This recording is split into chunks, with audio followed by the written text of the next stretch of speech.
संध्याकाळसाठी झटपट होणारी अशी खिचडीची रेसिपी मी आज तुमच्याबरोबर शेअर करत आहे. डाईट करत असाल तर ही रेसिपी तुमच्यासाठी परफेक्ट आहे. यासाठी आपण 1 वाटी तांदूळ घेतलेत आणि 1 वाटी मुगाची डाळ घेतलेली आहे.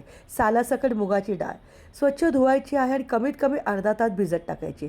आता डाळ आणि तांदूळ जितके असेल त्याच्या 3 पट इथे आपण पाणी घेणार आहोत, कारण ही थोडीशी पातळ अशी आपण मसाला खिचडी बनवत आहोत.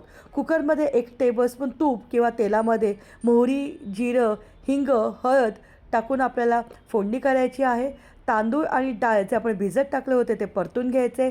पाणी घालायचे गरम करून, चवीप्रमाणे मीठ घालायचे आणि कुकरला साधारण 3 ते 4 शिट्ट्या आपल्याला देऊन घ्यायच्या आहेत.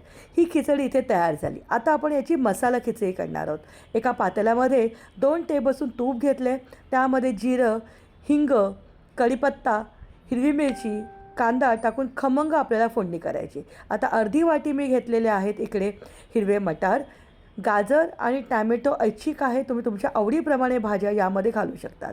चवीप्रमाणे हळद, लाल मिरची पावडर, धना जिरा पावडर घातले, अर्धा वाटी यामध्ये पाणी घातलेत.